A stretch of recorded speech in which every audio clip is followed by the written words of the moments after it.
Hey everyone, welcome back to my channel. If you're new here, I am Candace O of Candace O Beauty. I'm an educational, lifestyle, and beauty influencer. I show you how to do the most with the least. And today I will be showing you how to recreate this beautiful orange makeup that I did. I didn't think it was that serious that I needed to do a whole tutorial, but we're going to do it. My skin is already prepped. I'm going to go in with my foundation, still using the Kevyn Aucoin Etherealist foundation. Now, I am going in with a beauty sponge, which I have not used one in so long. Like, I can't even tell you the last time I used a sponge for my face. What is happening to my lighting? I prefer shooting makeup in natural lighting, but I'm still trying to figure out the perfect time of day to do so. Okay, I think I might be going back to a sponge for my base. I just might. Okay, we're going back to a sponge. It's giving we're going back to the basics on a lot of things. I stopped using a sponge partially because Chloe kept eating them. I've also gone back to my old faithful NARS Radiant Creamy Concealer. It's just something about this doe foot applicator. She just gets into where she needs to go. Oh, yeah. I don't know how I survived a year without this. Sorry to those other concealers. We are placed. Now, for this look, I'm not using any lid primers. I do put a dot of concealer on my lid to neutralize a little bit, but I'm not using any primers or like paint type bases.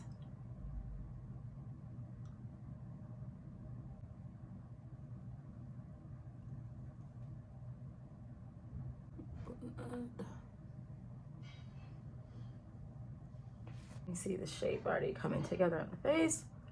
So one of the keys to, if you're not using like a shadow base primer or anything like that, anytime you use a cream or a liquid, you want to set with a powder. So I just go in with my Laura Mercier Translucent Loose, put some on the back of my hand just to kind of take some of it off. I'm literally going to press that onto my lid and where I applied my concealer. But pressing that absorbs some of the oil, because creams and liquids, they are oil based. And by doing this, it lightly sets it, and then anything I apply on top, and then when I get to blending, it's gonna help it blend.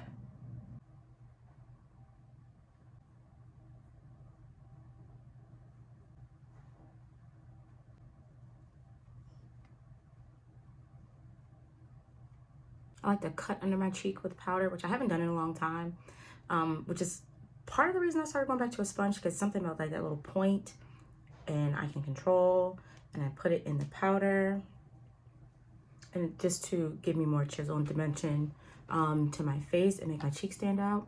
I'm gonna cut under where I contoured.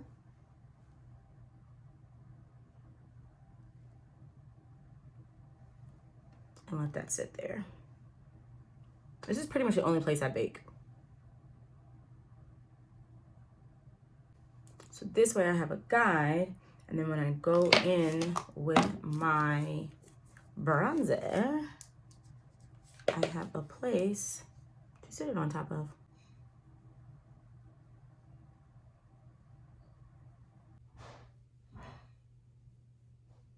I'm not gonna cream contour my nose today, but I am gonna go in with the same bronzer and a smaller blending brush and bring that down the sides.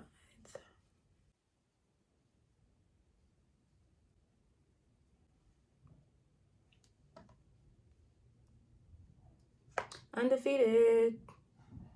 So here's where the magic comes into play. I am actually using a blush. I am using this blush, Mango Tango, from the Stilazzi Barbados blush palette. And someone was like, I never thought to do that. Why not? Powder is powder, liquid is liquid, cream is cream, pigment is pigment. There's nothing stopping you from using your blush on your eyes or an eyeshadow as your blush, using a foundation as a concealer, using a concealer as a foundation. It's all the same thing, tomato, tomato. First thing I'm gonna do is create some shape and transition. I'm going to use, as I always do, going in with my contour powder color or the bronzer that I'm using, and I'm going to put that in the crease.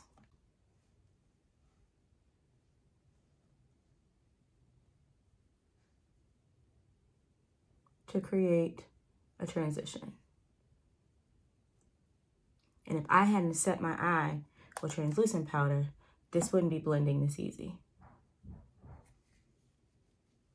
So I'm using this blush as an eyeshadow. Now, of course, when I use it as a blush, it doesn't look this pigmented because I am using a softer brush, something to diffuse it, and I'm not packing the color on. I'm washing it onto the face. I'm going to pack it onto my lid. So I am actually using a blending brush, but it's a little more tightly packed, and I am going to place it down flat, kind of press down and pick up pigment that way, right? Loading it on the brush.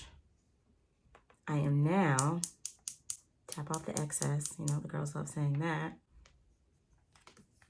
I am going to pack it onto my lid. Placement is key. I'm not washing it back and forth. I'm never gonna build up the pigment that way. It's gonna be all over the place, possibly patchy. Load up your brush, pack it on, and then I am going to literally press. I'm starting at the lash line, and I'm pressing, and I'm building up. And because I am using this blending brush that's a little more tightly packed, I'm pressing down and I'm using the side. So we see how the pigment's already showing up. I'm gonna press down and I'm looking down so I can see where my crease is because I actually have a hood. And most people will literally stop right there. But you really wanna go up there, but I can't see that unless I'm looking down. So I'm literally just going to pack and press and continue to build that color up. Now, once I pack it onto the intensity that I want, because I used a blending brush, I could tickle the edge and just blend out that edge. So now I'm not picking up another tool. And I've run it right into that brown that we've already used in the crease. And anything that I lost by a little bit of blending, I'll just go and put it back. Okay, now because I like balance to the eye, I'm gonna take a bullet brush or a pencil brush. I'm gonna dip that into the orange and I'm gonna go tickle under the lash line. For me, eyes are always like math. What you do to one side, you must do to the other. So now we see we've encompassed the eye. I'm gonna take an even smaller brush. I'm gonna go back into this dark brown that I use to contour everything else. And I'm gonna tickle it even closer to the lash line. It just creates more depth and dimension. See that? So it's kind of like a fade gradient situation. Let's dust this off.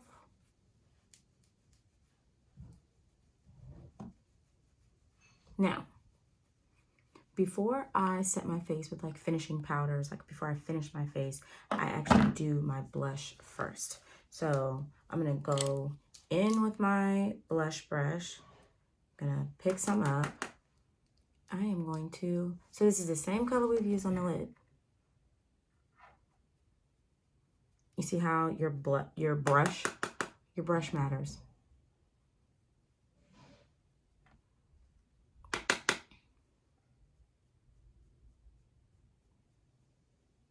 So it seems like a lot right now because I always go overboard,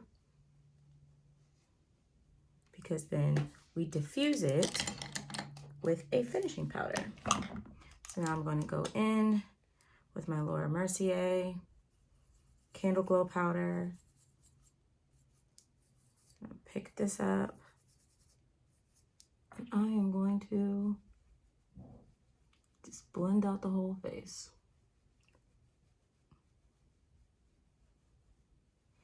So now this diffuses the blush. See how we're coming together?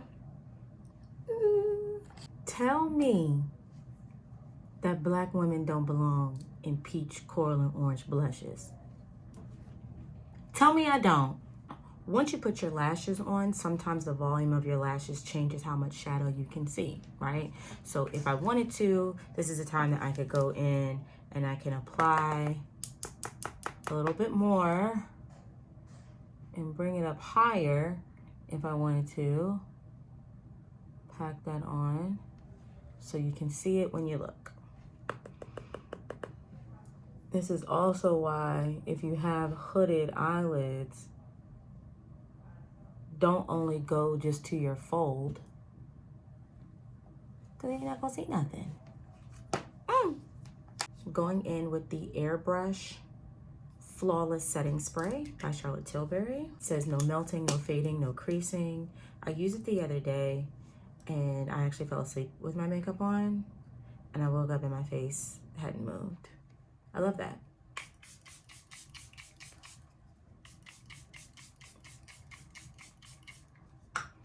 I like the mist. It's a fine mist. So we're gonna let her set for a sec. I am going in with the Charlotte Tilbury lip liner from the Pillow Talk collection in Intense.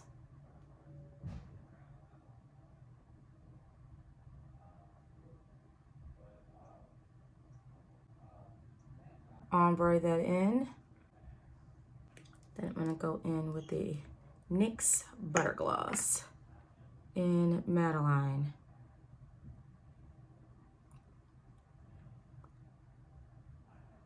Boom. There we have it. Are you now not sold on a peach or orange blush?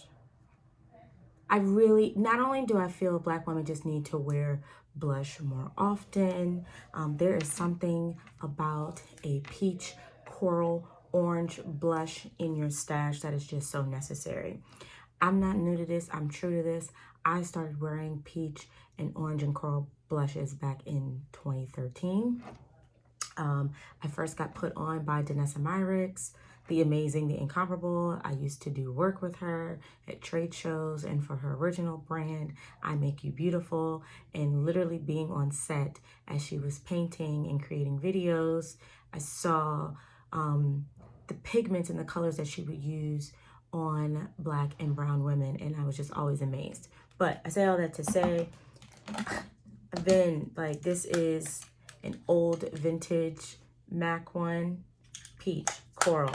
We have to have it. Old vintage sleek palette, limited edition NARS blush. More NARS, more coral. My Barbados palette. Are you picking up what I'm putting down? Do you get it? Get it? Got it? Good? Do you love this for me? I love this for me. I'd love it for you too. But you're scared of color. You don't want to do orange. You can't see how it would work for you.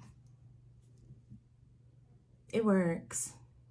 I say all that to say, that is the completed look. This is how I did my orange makeup look that everyone loves so much, using an orange blush. I hope you like this look. If you want more videos like this, please give it a thumbs up, leave a comment, make sure you subscribe, and hit the bell notification so you know every time I post a new video. That is all. I love you, and I will see you next time.